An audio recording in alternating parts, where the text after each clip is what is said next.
Salut à toutes et à tous. Alors, bienvenue sur l'Ultra Endurance Podcast. Aujourd'hui, je voulais faire une vidéo par rapport à une question que je reçois fréquemment, donc sur l'intérêt ou non d'avoir recours à une boisson énergétique. Donc là, on va parler de la boisson énergétique d'effort de longue endurance, donc sur des efforts, on va dire, de 3 heures et plus, voire de ultra endurance. Donc, on me pose la question en me disant, est-ce que ça a un réel intérêt pour la performance ou est-ce que c'est tout simplement un produit marketing? Donc, je vais vous expliquer un petit peu mon point de vue par rapport à cette boisson énergétique. Donc, en complément des apports alimentaires de l'effort, pour moi, l'utilisation d'une boisson énergétique, elle présente vraiment de réels intérêts qu'il faudra intégrer au sein de sa stratégie nutritionnelle. Elle permet d'apporter une énergie qui est facilement assimilable et d'optimiser l'hydratation de l'organisme. Il faut savoir que l'eau simple, ce n'est pas suffisant pour bien hydrater le sportif d'endurance. Donc, il existe toute une large gamme de boissons énergétiques proposées par les marques commerciales de nutrition sportive, des compositions, des apports différents, etc. Il faudra, comme toujours, s'orienter vers un produit de qualité et qui est formulé et adapté aux efforts de longue endurance. Il y a quelque chose d'important, c'est qu'il ne faut pas confondre la boisson énergétique et la boisson énergisante. Vous savez, c'est les fameuses canettes bleues avec le taureau, etc. Ça, ce n'est pas du tout formulé et adapté à la pratique des sports d'endurance. Donc, elle n'optimise pas l'hydratation. Il y a un déséquilibre en électrolytes, forte teneur en sucre, et ça apporte une quantité importante de stimulants et d'excitants qui n'ont pas d'intérêt justement pour des efforts de longue, voire de très longue endurance. Il y a une autre notion fondamentale, c'est que la stratégie nutritionnelle et d'hydratation, ça doit faire partie intégrante de votre préparation et de l'entraînement. Donc, c'est nécessaire de tester en amont de l'épreuve ce qui conviendra le mieux et de façon individuelle. Parce que ce qui fonctionne sur un athlète, ça ne fonctionnera pas forcément pour un autre. Donc, en pratique, quoi faire, quoi choisir? Ce qu'il faut retenir, c'est qualité, quantité, régularité.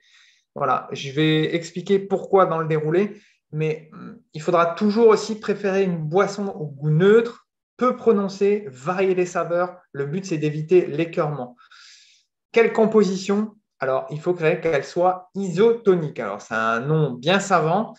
Globalement, ça veut dire que c'est une concentration comparable à celle du plasma du liquide sanguin. C'est un critère fondamental pour faciliter l'absorption par l'organisme, éviter tout simplement les troubles digestifs, bien évidemment la déshydratation et prévenir l'hyponatrémie. En cas de forte chaleur, on va plutôt s'orienter vers une boisson qui est dite hypotonique, avec une concentration qui est moins importante en glucides. Et en cas de grand froid, plutôt une boisson qui est hypertonique à l'inverse, on va apporter davantage de glucides dans un plus faible volume d'eau. Il faudra dans cette boisson ici des sucres de qualité. L'objectif, c'est d'assurer un apport régulier et progressif d'énergie à l'organisme. Alors, par exemple, ce que je conseille, c'est une maltodextrine disposant d'un dextrose équivalent faible, de type manioc, par exemple, c'est-à-dire qu'elle va peu influer sur votre glycémie et avoir cette progressivité. Et elle pourra être complétée par l'association ou non de glucides simples comme le glucose, le saccharose ou le fructose. Il faudra une quantité suffisante et raisonnable de sucre par portion. Alors aujourd'hui, il y a des boissons qui montent jusqu'à 80-90 grammes de glucides. C'est beaucoup. Moi, je préfère partir sur une valeur plutôt médiane, donc plus ou moins 40 grammes de glucides. C'est déjà beaucoup pour certaines personnes. Donc, il faudra ajuster sa capacité individuelle d'assimilation. Et bien évidemment, la boisson glucidique là sera complétée par d'autres apports alimentaires si besoin. Donc, il faut tester un petit peu cette ration-là, cette ration glucidique par heure qu'on est capable d'ingérer. Donc là, on va partir sur, dans la boisson, plus ou moins 40 grammes de glucides pour 500 millilitres en essayant d'avoir cet apport de façon horaire. Ensuite, il y a un élément déterminant au sein de la boisson, c'est le sodium. C'est le minéral vraiment le plus important. Donc, il va permettre en fait de bien transporter l'eau à l'organisme, mais il faudra une dose quand même relativement normé, c'est-à-dire de 250 à 500 mg de sodium pour 500 ml pour avoir un effet significatif. Et pour des efforts de très longue durée, voire ultra-trail, ultra-cyclisme, d'autres minéraux complémentaires comme le potassium, le magnésium ou encore le zinc peuvent être intéressants afin de compenser les pertes de la sueur, optimiser la fonction musculaire ou encore lutter contre l'acidité de l'organisme. Il faudra également de la vitamine B1. Cette vitamine va permettre d'optimiser l'utilisation des glucides par l'organisme. Et on pourra rajouter de nouveau sur des efforts de très longue durée, type ultra-trail, ultra-cyclisme, des BCAA. Alors, qu'est-ce que c'est que les BCAA? C'est des acides aminés ramifiés qui regroupent la leucine, l'isoleucine et la valine, et ça va représenter environ un tiers des protéines musculaires. Alors, ces BCAA-là, on les retrouve naturellement dans toutes les rations protéiques journalières alimentaires, que ce soit la viande, le poisson, les œufs, les protéines végétales, etc. Mais il est difficile sur le plan digestif et pratique, pendant un effort de très longue durée, de consommer et d'assimiler ce type d'aliments. Donc, la prise de BCAA, elle va permettre notamment de limiter cette fatigue musculaire à l'effort avec ce rôle de compensation alimentaire facilement absorbable par l'organisme, mais il faudra un dosage assez significatif de l'ordre de 2 à 3 grammes par heure.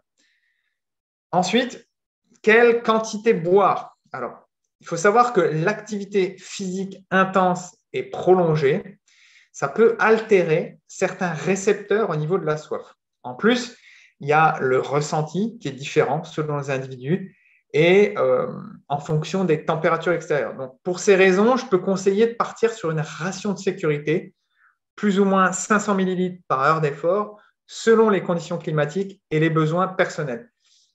Je parlais de régularité tout à l'heure, c'est de préférence une prise régulière toutes les 10 à 15 minutes pour niveler les apports et éviter en fait d'amener un trop gros volume hydrique en une seule prise.